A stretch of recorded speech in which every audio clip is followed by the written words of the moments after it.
ಮೊದಲಿಗೆ ಚಿಕ್ಕಪೇಟೆ ಮಾಜಿ ಶಾಸಕರಾದಂತಹ ಆರ್.ವಿ. ದೇವರಾಜ್ ಅವರು ನಿಧನರಾಗಿದ್ದಾರೆ. ದುರಂತ ಅಂತಂದರೆ ನಾಳೆ ಅವರ ಬರ್ತ್ಡೇನೇ ಬೇರೆ ಇತ್ತು.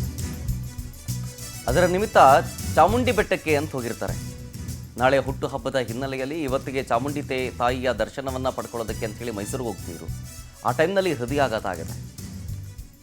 ಹೃದಯಾಘಾತದಿಂದ ಚಾಮುಂಡಿ ತಾಯಿ ದರ್ಶನಕ್ಕೂ ಮುಂಚೆನೇ ಕೊನೆ ಉಸಿರೆಳಿತಾರೆ. ಅಪೋಲೋ ಆಸ್ಪತ್ರೆಗೆ ದಾಖಲಿಸಿ ಮೊದಲಿಗೆ ಚಿಕಿತ್ಸೆಯನ್ನು ಕೊಡುವಂಥ ಪ್ರಯತ್ನ ಆಗುತ್ತೆ.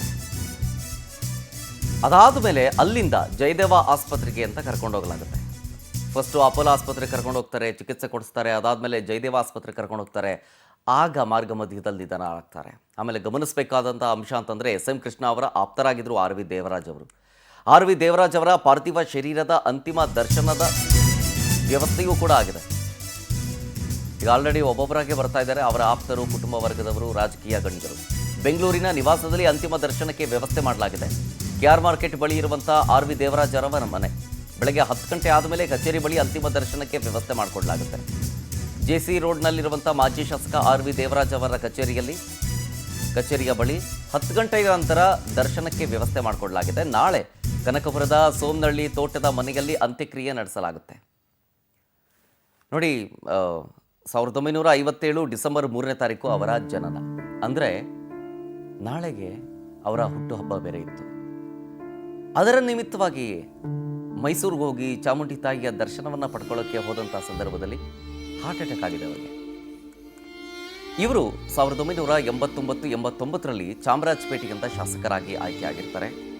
2000ರಿಂದ 2007ನೇ ಇಸವಿಯ ತನಕ KSRTC ಅಧ್ಯಕ್ಷರಾಗಿ ಸೇವೆ ಸಲ್ಲಿಸಿದ್ದಾರೆ. ಅಷ್ಟಿಗೆಲ್ಲ KPCCಯ ಪ್ರಧಾನ ಕಾರ್ಯದರ್ಶಿಯೂ ಆಗಿದ್ದರು. AICCಯ ಸದಸ್ಯರೂ ಕೂಡ ಆಗಿದ್ದರು.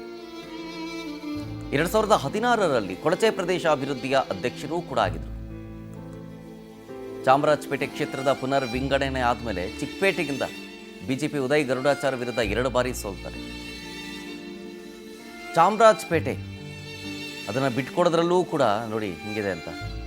ಎಸ್.ಎಂ. ಕೃಷ್ಣ ಅವರಿಗೆ ಚುನಾವಣೆಗೆ ಸ್ಪರ್ಧೆ ಮಾಡೋದಕ್ಕೆ ಅವ್ರಿಗೆ ತಮ್ಮ ಕ್ಷೇತ್ರವನ್ನು ಬಿಟ್ಕೊಡ್ತಾರೆ. ಅಲ್ಲಿ ಎಸ್.ಎಂ. ಕೃಷ್ಣ ಅವರು ಗೆದ್ದು ಬೀಗ್ತಾರೆ, ಗೆಲ್ಲಿಸ್ಕೊಂಡು ಬರ್ತಾರೆ ದೇವರಾಜ್ ಅವರು. ಸೊ ಅವಾಗಿನಿಂದ ಆರ್.ವಿ. ದೇವರಾಜ್ ಮತ್ತು ಎಸ್.ಎಂ. ಕೃಷ್ಣ ಅವರು ಬಹಳ ಹತ್ತಿರ ಆಗ್ತಾರೆ. ಇನ್ನು ಅದಾದಮೇಲೆ ಚಿಕ್ಕಪೇಟೆಯಲ್ಲಿ ಸ್ಪರ್ಧೆ ಮಾಡ್ತಾರೆ. BJPಯ ಉದಯ್ ಗರುಡಾಚಾರ್ ವಿರುದ್ಧ 2 ಬಾರಿ ರೀಸೆಂಟಾಗಿ ಸೋಲ್ತಾರೆ. ಹೇಳಿದ್ನಲ್ಲ, ತ್ಯಾಗ ಮಾಡಿದ್ರು ತಮ್ಮ ಕ್ಷೇತ್ರವನ್ನು ಅಂತ. ಅದು 2004ನೇ ಇಸ್ವಿಲಿ. 2004ರಲ್ಲಿ ಎಸ್.ಎಂ. ಕೃಷ್ಣ ಅವರಿಗೆ ತಮ್ಮ ಕ್ಷೇತ್ರವನ್ನು ತ್ಯಾಗ ಮಾಡ್ತಾರೆ. ಅವತ್ತಿನ ಚುನಾವಣೆಯಲ್ಲಿ ಎಸ್.ಎಂ. ಕೃಷ್ಣ ಅವರನ್ನು ದೇವರಾಜ್ ಅವರು ಗೆಲ್ಲಿಸ್ಕೊಂಡ್ಬಂದಿದ್ದು ಎಷ್ಟು ಮತಗಳಿಂದ ಗೊತ್ತಾ? 13,000 ಚಿಲ್ಲರೆ ಮತಗಳಿಂದ. ಅಲ್ಲಿಂದಲೇ ಆಪ್ತತೆ ಬೆಳೆದಿದ್ದು ಎಸ್.ಎಂ. ಕೃಷ್ಣ ಮತ್ತು ಆರ್.ವಿ. ದೇವರಾಜ್ ಅವರ ಒಂದು ಆಪ್ತತೆ ಬೆಳ್ಕೊಂಡು ಬಂದಿದ್ದು ಅವಾಗಲೇ. ಆಮೇಲೆ ಸಾಕಷ್ಟು ಹುದ್ದೆಗಳನ್ನು ಅಲಂಕರಿಸಿದ್ದಾರೆ ಆರ್.ವಿ. ದೇವರಾಜ್. ಚಿಕ್ಕಪೇಟೆ ಸ್ಪರ್ಧೆ ಮಾಡಿದ್ದರ ಬಗ್ಗೆಯೂ ಕೂಡ ಅಲ್ಲಷ್ಟೇ. ಆರ್.ವಿ. ದೇವರಾಜ್ ಅವರು ಚಾಮರಾಜಪೇಟೆ ಕ್ಷೇತ್ರದ ಶಾಸಕರಾಗಿಯೂ ಸೇವೆ ಸಲ್ಲಿಸಿದ್ದಾರೆ. ಅದಾದ ಮೇಲೆ ಚಿಕ್ಕಪೇಟೆಗೆ ಕಾಂಗ್ರೆಸ್ನ ಅಭ್ಯರ್ಥಿಯೂ ಆಗಿದ್ದರು. ಸೊ ರೀಸೆಂಟು ಅಂತಂದರೆ 2016ರಲ್ಲಿ ಹಿಂಗೆ ಒಂದು 10 ವರ್ಷದ ಹಿಂದೆ ಕೊಳಚೆ ಪ್ರದೇಶದ ಅಭಿವೃದ್ಧಿ ಮಂಡಳಿಯ ಅಧ್ಯಕ್ಷರು ಕೂಡ ಆಗಿರ್ತಾರೆ. ಅವರು ಬೆಳೆದು ಬಂದ ಹಾದಿಯ ಬಗ್ಗೆ ಅಂದರೆ ಕಾಂಗ್ರೆಸ್ನ ಹೈಕಮಾಂಡ್ ನಾಯಕರ ಮಟ್ಟದಲ್ಲೂ ಕೂಡ ಆಪ್ತತೆಯನ್ನು ಬೆಳೆಸ್ಕೊಂಡಿದ್ರು ದೇವರಾಜ್ ಅವರು. ರಾಜೀವ್ ಗಾಂಧಿ ಅವರ ಜೊತೆಗೂ ಕೂಡ ಒಡನಾಟವನ್ನು ಇಟ್ಕೊಂಡಿದ್ರು ದೇವರಾಜ್ ಅವರು.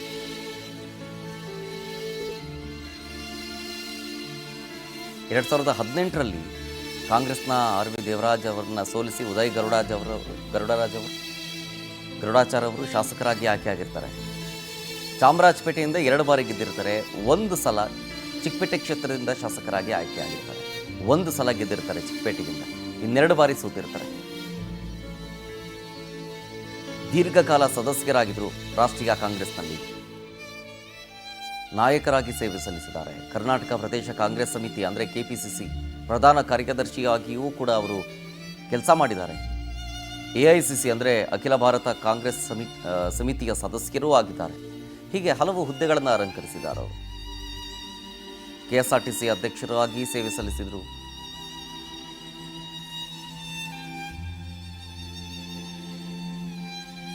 ಹೀಗೆ ಅವರು ನಡೆದುವಂಥ ಹಾದಿಯ ಬಗ್ಗೆ ಬಹಳಷ್ಟು ತಿಳ್ಕೊಳ್ಳೋದಿದೆ.